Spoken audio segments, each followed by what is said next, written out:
Hello, everybody. I'm Candid Stanisci. This is CFL Talk. Welcome to the Spanglish World Network on Zingo TV channel 250. Please remember to download the Zingo TV app at the respective app stores for iOS and Android devices. While you download the app, make sure you rate and leave a comment. Both apps are absolutely free. Zingo TV is available on Google Chromecast, Amazon Fire TV sticks, Roku sticks, and also on smart TVs 2016 forward. Don't forget to subscribe to Candid Stanisci 1030 on your YouTube channel. Now, on CFL Talk, joining me as usual is David Morassutti. David, how you doing, buddy? Great. How are you guys doing? Eduardo isn't here, but he's back from a month away. Shiva and other reasons kept him away from us. He's back and getting over a death in the family, which is really terrible, especially when the death is of somebody who's younger than you are. It's not something that I would want to visit on anyone. So my condolences to Eduardo and his family. That's a terrible situation. 47 by my standards is a child.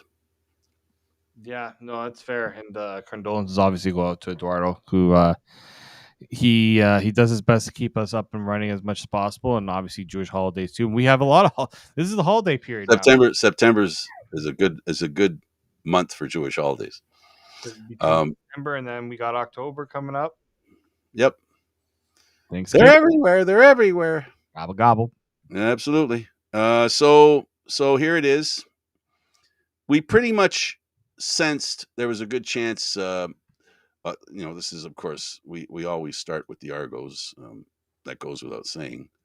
Well, we don't start with the Argos. The Argos are the team that David and I cover, and I think it's really important. And how shall I say this? To pick up where we left off last show, we talked about this being a golden opportunity for the Toronto Argonauts, the management team, including the coach, of course, to rest their number one quarterback and put in their number two, and possibly even their number three, who have not had a start in the Canadian Football League ever. It was a no-brainer to do that. And when the game started, I spoke to you while the game was on, and David's voice was, I can't believe what's going on here. Are you seeing this, Frank? I said, no, I'm trying to get the guys at Boston Pizza to put the freaking football game on the screen. They had the hockey game on 4 TVs. They had the Blue Jays on 3 TVs. They had golf on 1 TV. I don't know what was on another TV. And I'm going, put the Argos on. Oh, yeah, I said the Blue Jays. Put the Argos on TV. Oh, they finally did, but by then I'd missed all the excitement early and made it to the end of the first half. And, of course, I came home and then watched it. So I did watch the game, so I am educated as to what the team looked like. But you were very excited when I spoke to you. You were, I think it's a fair reaction to be surprised that your first-time quarterback, pitching his first game in the CFL, he throws 2 touchdowns in two different sequences, the first 2 sequences of the evening. It's just how efficient he was, right? Like they weren't asking him to do everything, but he was just getting it done, right? And so what really impressed me with what Dukes was doing is in the first start, I didn't think he was looking at his reads, or not his start, his relief appearance. His reads weren't as crisp. I didn't think he was doing a good job putting himself in positions to extend plays, right? He kind of sat in the pocket a little bit too much, put himself in those subs. This time around, he looks like a totally different quarterback. Looks so much more comfortable in that pocket. Absolutely. And it might have had something to do with his experience in the first game that he had. No, for sure. No, I think you have tape on yourself. You know what you have to work on, and it helps in a huge way. Well, butterflies and nerves. I apologize. I have a cold, folks, and I was afraid it would rear its ugly head. Yeah. So he looked good. And they accomplished what they needed to accomplish, and that is get him in there playing in a game against a really good team in a game that matters. Like, it was a perfect scenario for the Argos to run him. There's no way that shouldn't happen. I don't understand that people are. Some of the stuff on the internet's really ridiculous. I don't know. And the worst part was the people reacting to Chad Kelly not playing, but people reacting and being upset about the Argos losing that game. That was a close game until the fourth quarter. And what did the Argos then is that they just didn't have enough possession time. Because they didn't stop the run. Yeah. Well, and they also didn't have, I say, one of their best, linebackers in Win McManus, and Sean Oakman wasn't playing. Like they didn't dress their A+ defense, but still, yeah, you'd like to see them stop the run a little bit better. The two losses, funny enough, the two losses the Argos have had this season, the run game was the reason why. Yep. The big reason why they allowed big plays on the ground. Calgary. Mm-hmm. Absolutely. And, Brady Alvera proved that he is, at least in that game anyway, with what he did in that game, that he's the best running back in the Canadian Football League. Yeah, I think so. And look, I think AJ Ouellette, you can make a case in some ways for AJ Ouellette, but considering the workload that Brady Oliveira has had since the start of the year, that gives him that claim because he is a central component of that offense. AJ Ouellette is an important part of the Argos offense. Don't get me wrong, but he also would. I think many would agree he doesn't get the usage like Brady Oliveira does. Well, for me, it's just a simple fact of how many yards they both run for. It's not a crime to be the second best running back in the Canadian Football League. No, not at all. When having a good running back, it's tough. How many teams have those types of running backs, right? Exactly. That you can Exactly. and the good teams, you're seeing the best teams in the league, they all have a running game. In some way, shape, or form, they can rely on a running game. Absolutely. And let's be clear. Brady Oliveira proved that he is an important. You talked about him being central to their offense. Absolutely, he's central. He stirs the drink. He's the guy that gets them their first downs. And in this game, he's the guy that kept the first downs happening. Whenever they needed him for a longer run, he must have had at least a half dozen first downs on first down running the ball. He must have had at least a half dozen where he did it all by himself. And this is for, like, we follow the Argos all the time, so there is this. We do have an Argo flavor here, and the flavor now is this, because when we talk to the Argos and stuff, we're going to want to know from them, what are you going to do about stopping a guy like that? That question was asked before the Grey Cup too, David, and they figured out something for that. And we heard from the coach, Coach Dinwiddie said, we're not tipping our hand in this game. Forget it. So in other words, they went in there with the playbook pretty simplified, right? And they went in there knowing that there was a good chance they were going to lose. I think, and I don't think they care. It's a process for them. They don't have any bye weeks, right? They have no bye weeks left. The only bye week they have right now is that they clinched being the home team in the final in the East. But other than that, they don't have any bye weeks. So, they got to take advantage of this opportunity they've earned. They've earned the right to rest guys. So go for it. They had to play six. They had to play 6 straight games, right? They have to create their own bye weeks. I talked to Ryan Dinwiddie about this. They have a plan. They are going to be sticking to that plan, and they're going to create their own bye weeks because they need to. They need to do that. And so people upset. I wrote in my story going into the game, don't blame the Argos for benching Chad Kelly. Blame the CFL for how they did the schedule this year. Why a team has 3 bye weeks in their first 10 within their first 10 games? Why are we having the Grey Cup rematch this late into the season? I'm sorry. With there being a chance that it would be insignificant to both teams or to one. Well, you know what? As far as the game goes, the way the game was played, we saw some hope in a quarterback that is not going to be totally cold going in cold. He's going to have some some experience. Now I'm going to say something here, and I don't mean to say this to irritate the Argo fans, or you for that matter. This year, the Winnipeg Blue Bombers have played down to the level of their opponents. Yeah. If you recall, all their games that they played, they lost to teams that they had no business losing to. They lost to, I think it's three or four of the games that they lost, maybe all four. 3 of 4 of the games they lost were against teams with a new starting quarterback. So think about that. Like when they lost to Hamilton, was a new starting quarterback. When they lost to Ottawa, it was a new starting quarterback. Well, when they lost to Saskatchewan, it was Dolegala because the starting quarterback was hurt. So, they play down to the level of the opposition. So don't get too full of yourselves, fans, and say, well, we played without our number one quarterback, so that loss was predictable.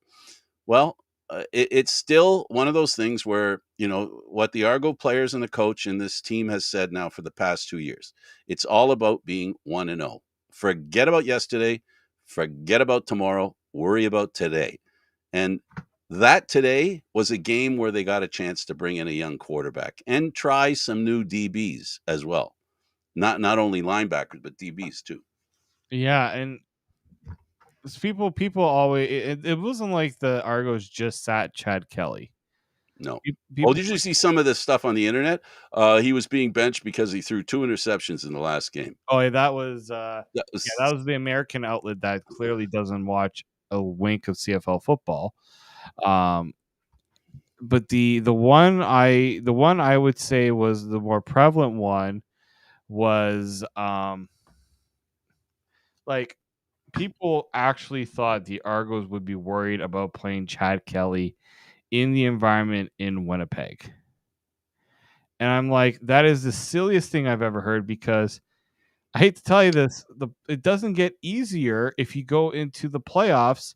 And I hate to tell you this, Winnipeg fans travel pretty well. And if that Mhm. game in Hamilton ends up being an Argo, an Argo Blue Bomber final, that's not an easy environment to play in. So I don't understand He this idea. played in it for a couple of downs last year.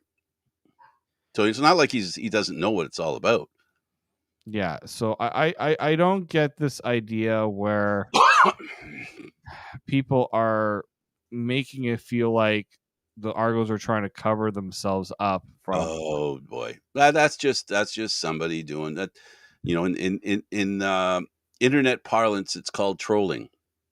That's what the kids call it. Mm-hmm. They call it trolling. So there's always going to be trolls around, right? They're always going to be around people who really have an agenda. And here's the agenda for us. I love the Canadian Football League. I love watching the games they play, but I'm not worried about drilling too deep and trying to explain things that I feel don't need explaining that closely. In other words, if the coach says we're going to rest this guy because we can, I'm just gonna say, you know what? What I see, the facts laying in front of me, he rested him because he wanted to he wanted to rest him. He wasn't trying to hide him. He was just trying to rest him. And you know what? Let's be clear about this. You can almost say what was said is true to a degree. I'll put it to this degree. If you're going to sit him out, why not sit him out against Winnipeg, a team that has something, a really good team that has something to fight for? You got a choice now. You don't want to hang your guy out to dry, because now you've clinched the playoffs, the playoff spot as the Eastern Eastern final home team, and that could be a little bit of that as well. Could be in there. He got a choice, but the fact that he sat Kelly, and again, he put Dukes in. He put Dukes in a game where Dukes really had a chance to learn, and I think that's the key. It's not about Kelly; it's about Dukes I think so and too. Scott. What did Ryan Dinwiddie say after the game? I think I found my backup quarterback. There you go. Because all season long, we were talking. You ask anybody what they think were question marks with this Argos team. Number one was backup quarterback. That was their biggest flaw. They did not have an established backup. Do you What think if they had an opportunity to trade for one, you think they might go for it? The trade line coming? Trade deadline coming? I don't think so. I You think don't think they're going to go for another quarterback? I don't think so because I think I think that, you know what, unless one readily becomes available, like who's eliminated now from the playoffs? Like I don't see Ottawa having anyone that I want. Edmonton, like there's no one on Edmonton, right? Like you don't want anyone else on Edmonton. I don't see any team offering up a Well, you're quarterback. not going to get Trey Ford, and if there's one I wanted, that would be the guy. You're not getting no. Trey Not Ford getting is Trey sticking Ford. around in Edmonton. You're not getting. You don't want a Taylor Cornelius because you'll be doing Edmonton a favor rather than And doing too you much money. a favor. Too much money. So, in my opinion, the best thing that the Argos can do is shore up their depth, especially. They're going to roll him out again. Dinwiddie said he's going to sit Kelly 2 games of the 6.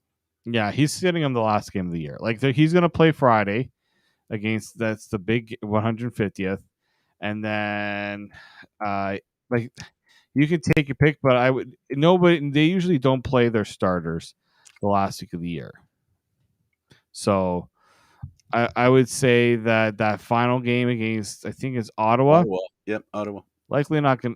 It's a Nice. nothing game for either both teams at this rate. So Well, they're all playing. The guys that'll be on the field will be playing for playoffs, but some of them will be playing for next year on yes, both teams. Not as many in Toronto as in Ottawa. no, Pretty much the whole team in Ottawa is going to be playing for next year. yeah, That's the only motivation they got going. no, exactly. So that's kind of where I think that they should be at with the way they manage Jack Kelly for the rest of the season. Yeah, and you know what? It'll be fun to see Cameron Dukes develop into a quarterback that can do. Remember, folks, let's not be short sighted here. Kelly came in the Grey Cup at the end of the game. A couple of plays made a difference. Having that final game of the year, that was the only game he started was that final game of the year. They hadn't played him any other time, and he went into that Grey Cup game and didn't He look played like the nothing game against Calgary. That last game you're talking about.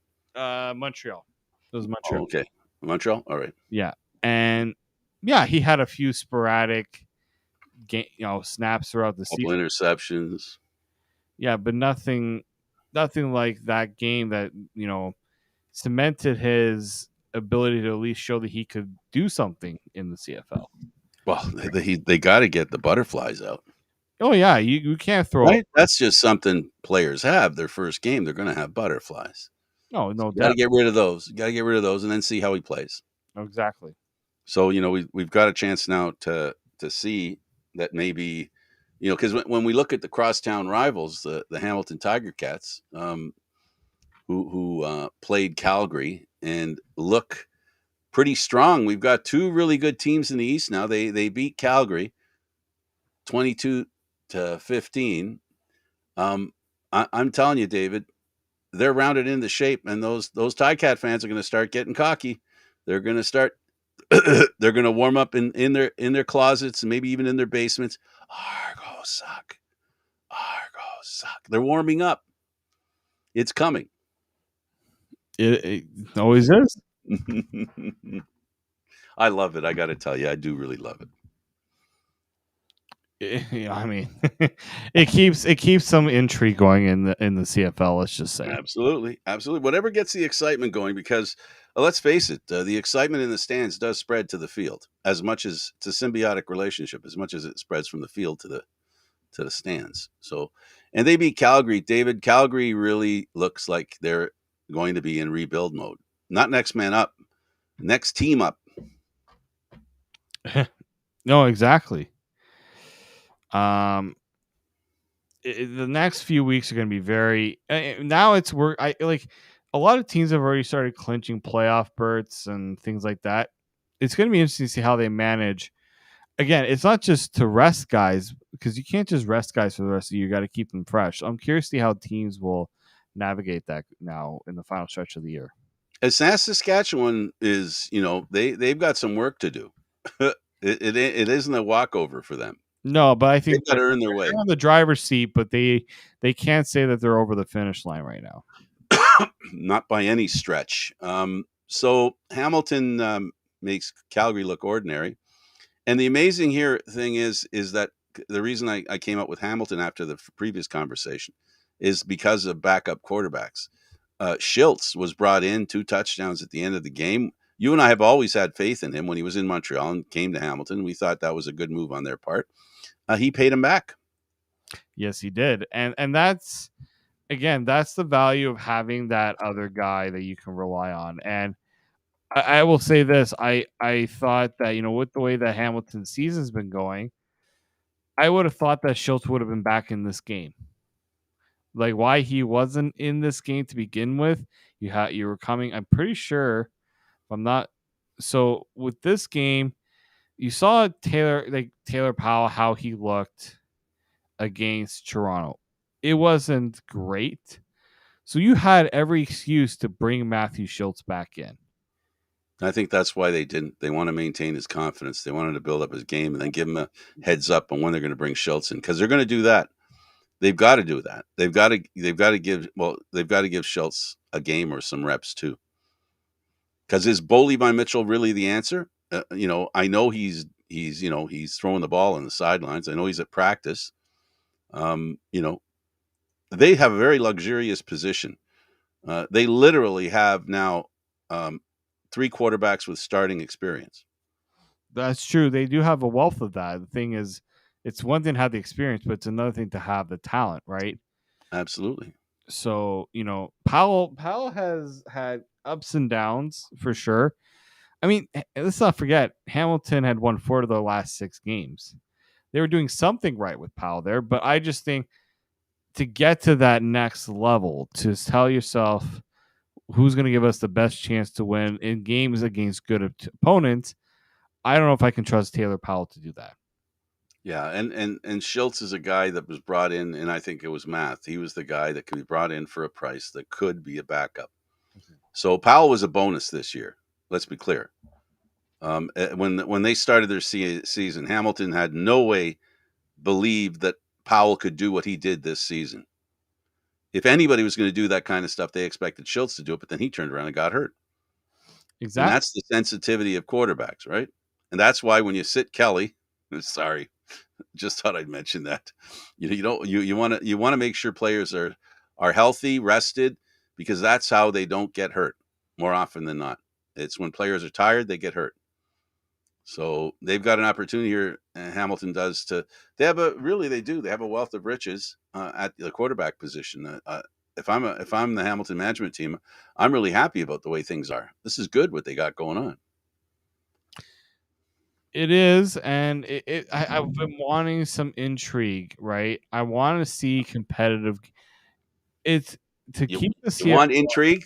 Remember we talked about a trade, 3-way trade, Schultz to Toronto with another team in between? Who was that team?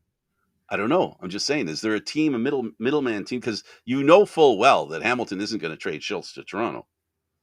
No, but I don't even think Hamilton's going to trade Schultz. I think they're going to play him as long as Bo Levi Mitchell isn't healthy. Mm-hmm. Schultz is not going anywhere.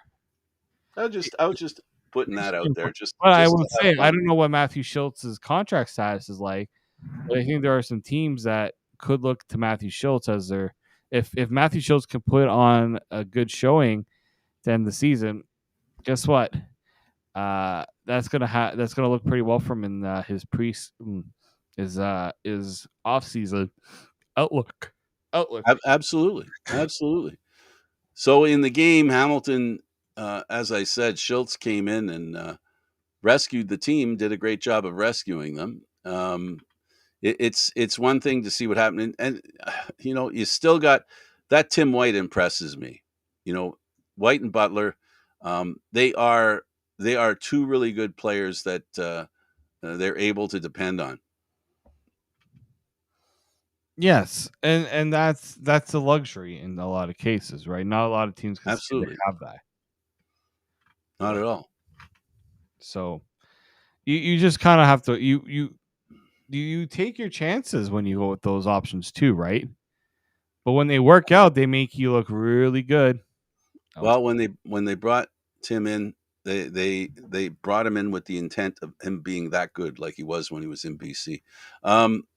Then, of course, we have Montreal and Ottawa. Well, Montreal is cementing their. Well, they clinched. They're in the playoffs.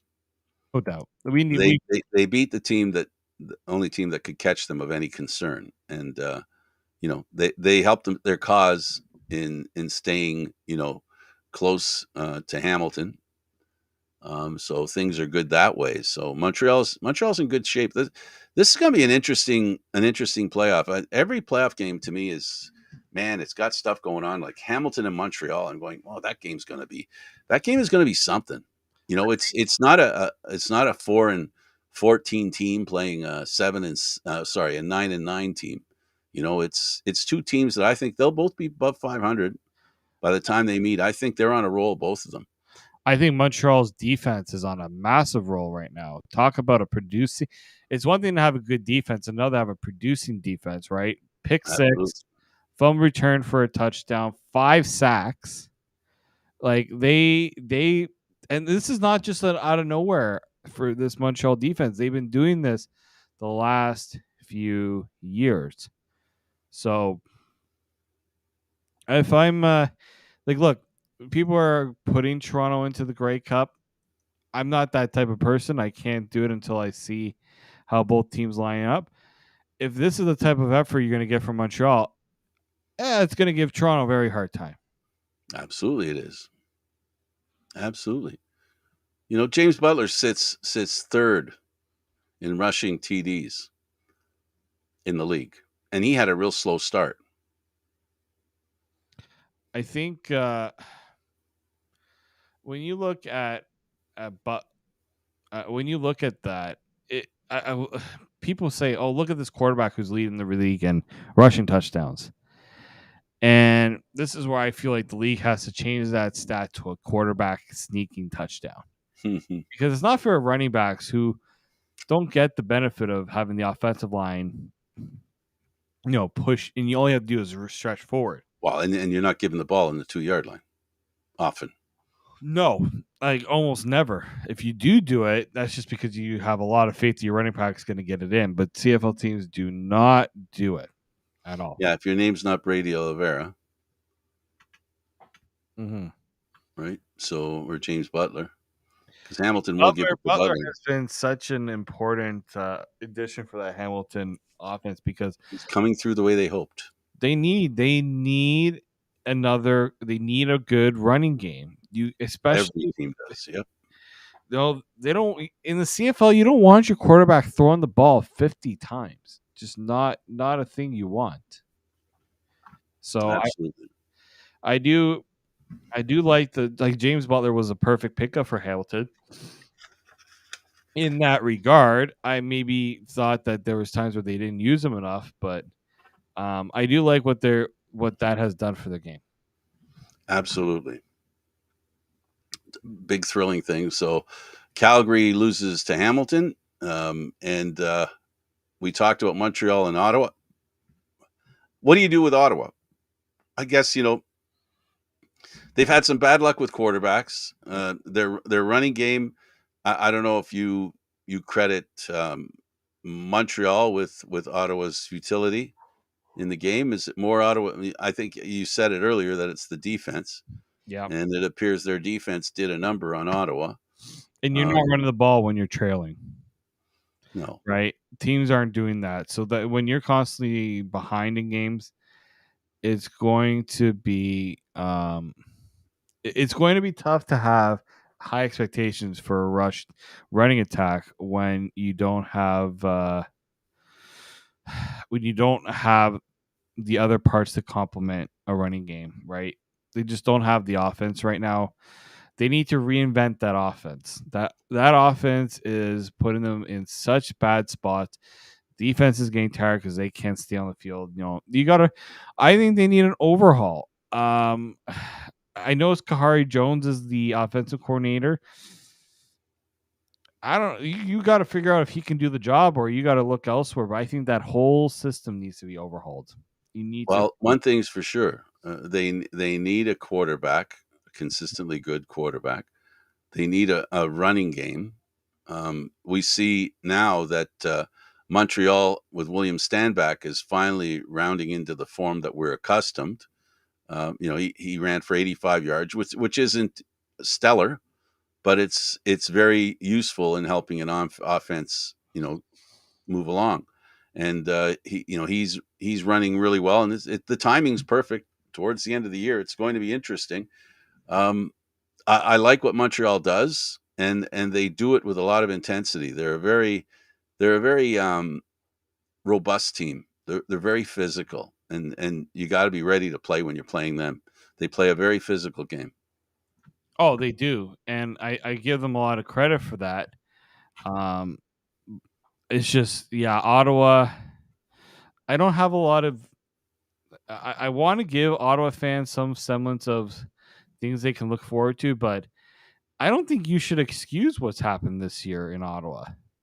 Right? Like, this was supposed to be the dawn of something different. Yes, they have the built-in excuse of Jeremiah Mazzoli getting hurt, but Twice. twice. But going into this year, we knew his health was going to be a factor, and unfortunately, their backup plan was Nick Arbuckle, which, in my opinion, I'm sorry, Nick Arbuckle hadn't shown anything to me to suggest that you know, he was ready to lead in the case of an injury. So I think with Ottawa right now, you look at some teams that have had to throw in some younger quarterbacks. I don't know. I mean, they have Crum. I don't know who else they have, um, who they have left behind them. I would start looking at who you got, right? Who do you have moving forward? They definitely need to have something. Crum looked good, but for some reason they weren't able to build on him. Everyone saw what he could do, and everyone that played him after he had those two first good games figured out how to make his life miserable. It's too bad, but that's basically what happened. Montreal's Cody Fajardo, a starting quarterback who's fitting in really well with Montreal. Montreal, whether it was Harris or Fajardo, in my opinion, it wasn't going to be any different. The only reason it's Fajardo in there is because his head coach brought him with him. You know, Well, the devil, that and Montreal kind of got off on, you remember, like, they got off to a Yes, slow yes, start. So, but yes, I do think no, Montreal has put themselves in a good position, right? They had the 4-game losing streak, but look, 2 straight wins for them right now. Them and BC are the only team right now to have a consecutive winning streak of 2 or more games currently. right. Oh, Saskatchewan's lost 4 in a row. Calgary's lost 3 in a row. Edmonton's coming off a loss. Montreal's won 2 in a row. Hamilton's been trading back and forth with wins. They're doing what they're supposed to be doing, building some semblance of confidence and an identity. That's the big one for Montreal. What was going to be their identity? I couldn't tell you what that identity was at the start of the year. I'm starting to see it now. Really, really tough on defense. Get that pass rush. On offense, yeah, they got offense. I'm still questioning a little bit. Well, Can run the ball. Don't make any mistakes, and it's more, go for the odd big play, but it's really not what they're going to do. Fajardo's not going to do big play things, right? So he's got to be a workman, they'll and lose the game? He's trying not to lose the game. yeah, and this is important. Not losing the game is very important. Yeah. Now, Saskatchewan to me is a quandary. I mean, they blow hot and cold. We watched this team, and they looked amazing against Winnipeg when they beat them. They beat Winnipeg. They did a great job of beating them, and they've had trouble ever since. I don't know whether they said, okay, we've accomplished what we need to do this year. And maybe also it's the old situation of they're basically playing to the level of the opposition that's chasing them in the standings. I couldn't tell you. That's, I mean, in a way, it'd be a little inexcusable, in my opinion, right? Like, at some point, you need to take the next step forward, right? They went with a whole new direction, and it's been kind of the same old, in my opinion. Well, they've got to figure it out. But as far as I'm concerned, Montreal and Hamilton are working towards the playoffs. They look like they're getting ready for the playoffs, which is good news for CFL fans. of every city, really, and anybody who's watching these football games. We haven't talked much about the West. The Winnipeg Blue Bombers are, when they play angry, they're incredible. But it seems to me that sometimes they're not motivated, and the hope is for them and their fans is that they're motivated when the games really matter. I guess if they're not going to play well against bad teams, that's something that's not so bad. But when it comes to the playoffs, they've got to get ready to do something. They're in a battle with BC to finish first, and either of those teams, either of them, David, want first place because both those home crowds are a big advantage for both those teams. Whether you go into BC or whether you go into Winnipeg, you're going into a good crowd that supports their team a lot. A lot. And like that's why Cameron Dukes played in Winnipeg. If you want to throw a guy into the fire, there's no bigger fire than in Winnipeg. Exactly. Top attendance in the league the last few years. It's in the mental bank. Yeah. He knows he can play there, and there aren't many places worse than Winnipeg at home in a game they really want to win. So Saskatchewan is tripping a little bit, but like I said, I think it has more to do with the opposition not putting any pressure on them. And they really don't think, I don't think they have a shot. BC and Winnipeg now have created a situation where it's them two alone for first place. They're the best two teams in the West. One of them is going to finish first. And Saskatchewan literally can sit there wringing their hands going, okay, which one of you guys are going to play us? But they do have to get their game in order. Their offense leaves a lot to be desired. It's not a consistent offense. 3 of the top 10 receivers in the CFL play for Saskatchewan. And that's crazy to think. Right? And that offense is questionable. Oh, it's very questionable because they don't at times they struggle so much, and it it it doesn't bother me, but it's like, you're not making life easier for yourself. I understand that you're down to your third string quarterback, but that third string quarterback threw for over 400 yards, and you had 0 touchdowns to show for it, right? Absolutely. I do think, I mean, okay, there was the quarterback sneaks and whatever, yeah, but it doesn't also help that your defense allowed the other quarterback to throw for 458 yards and 3 touchdowns. But Saskatchewan, the blueprint is there. There is good things happening. Keon Schaefer-Baker has looked like we've expected of him. But where is the production that comes with that type of yardage? Where is it? It's over and above be Schaefer-Baker, the playmaker. Exactly. Right? They kept it close. I'll give them this wasn't a blowout, but man, like these are games you got to find ways to win. You got to create that semblance of confidence that you can beat a team like BC, that you can beat a team like Winnipeg.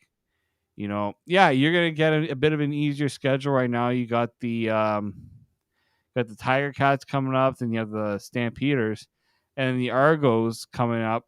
Like that might be their hardest game, right?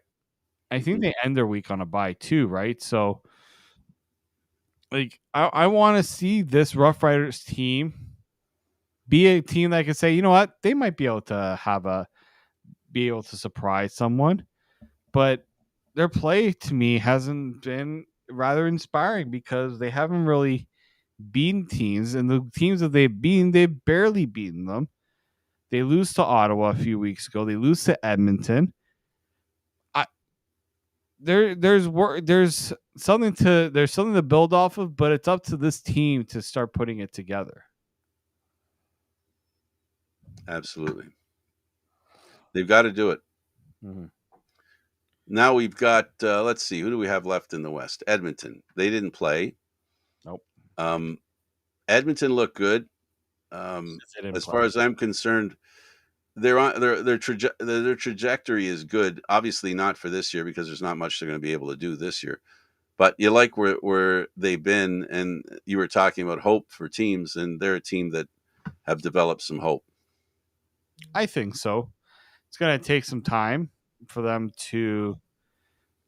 I think it's going to take a little bit of time for them to put it all together, but they've got the quarterback. You take advantage of this quarterback being being young on a cheaper deal. I hate to say it, but that's a bonus. But dynamic. You got a dynamic quarterback. That's important for that's important in the CFL. You need someone that's able to make plays from the quarterback position. You don't go. I hear it all the time from coaches. If our quarterback gives us a chance, if our quarterback puts us in the position to win, we believe we can win it, right? And I don't know. Trey Ford can get there eventually. Yes. So something to definitely watch for. See how they do. We've got a little bit of time left. So have you heard about the musical announcements at the Grey Cup? Yes, I'm excited. Absolutely. You are someone, Frank, that has done a lot of these festivals more than I. I Right. haven't done any of the festivals. Okay. Because I've never traveled to a Grey Cup. The only one I've ever been to is Hamilton. We know that the Hamilton one was a COVID year, so it wasn't Yep. really much happening. Carrie Underwood seems like a very big get for a festival. Absolutely. And then Green Day, Yep. that's Halftime. that's going to be a show. We've got country and rock covered. Yes, you do. Somebody wondered why didn't Carrie Underwood just do the Grey Cup halftime? I said, well, I don't know what her schedule allows for. And you know what? They don't need to do country every year. Like the country act last year didn't work. That was one of the more lackluster Grey Cup halftime performances I've ever seen. I like Green Day. I prefer bands personally. I'm a band guy for halftime shows. I think bands put on great shows. I mean, we've had some good solo acts at the Grey Cup too. Don't get me wrong, but yeah, Green Day. That's a name. It's a name that can draw people to the game. Carrie Underwood. Get even fans of people who aren't even fans of the CFL going to that festival. It Yeah, she's draws in a new demographic, which is what I've been asking for the CFL to do for years. Get somebody that's going to draw in. Sorry to say this, Frank, but I mean, you know who Carrie Underwood is, but are you gravitated towards Carrie Underwood? well, I'm not. I think she's okay. I mean, she's married to Mike Fisher, an Ottawa senator, former Ottawa There's senator. a Canadian connection there. Right, plays Oh for yeah, national. this is something I wanted to bring up. You brought this up for me. People are upset that the acts are not Canadian. What I say to that is I don't want an act to be there because they're Canadian. I think that's insincere. I don't that's very disingenuous to go on and get an act just because they're Canadian. If they are a good act, I don't care what nationality they are. Personally, I don't. Would it be nice to have a Canadian act? Oh, I definitely believe so. But you have to have the right act for a big performance. You know, if you put that in that criteria every year that the act has to be Canadian, your Grey Cup halftime shows aren't going to be as big of a draw. Well, the other thing is it's all about timing too, right? Yes. Right. It's about timing. Who can you get on that day for that day that isn't booked elsewhere? No, exactly. Right. So they all set up their dates 2 and 3 years in advance. Um, I'm sure Green Day it fits right in the CFL groove. They've had that's the kind of bads they've had. Not your pop guys, guys a little more bands. And when I say guys, I mean guys and girls too. That have a little more edge to their music. You know, and so I think they're going to be a good a I'm good I'm group. I'm definitely looking forward to it. I'm a big I'm you know what's funny? I'm not the biggest Green Day fan, but to have that ability to go to see them live is going to be great. Absolutely. David, thanks for doing this, buddy. Thank you, Frank. And we'll see you again next week. Of course, this is CFL Talk. I'm Candid Frank. He's David Morassutti. Thank you for watching CFL. Airing live Mondays at 9 p.m. This show can also be heard on the Spanglish World Network. For CFL Talk, news, entertainment, and other sports programming we offer, please check out spanglishworld.ca. Spanglish World. Watch it, hear it, read it, download it. And don't forget Candid Frank on YouTube. See you next time.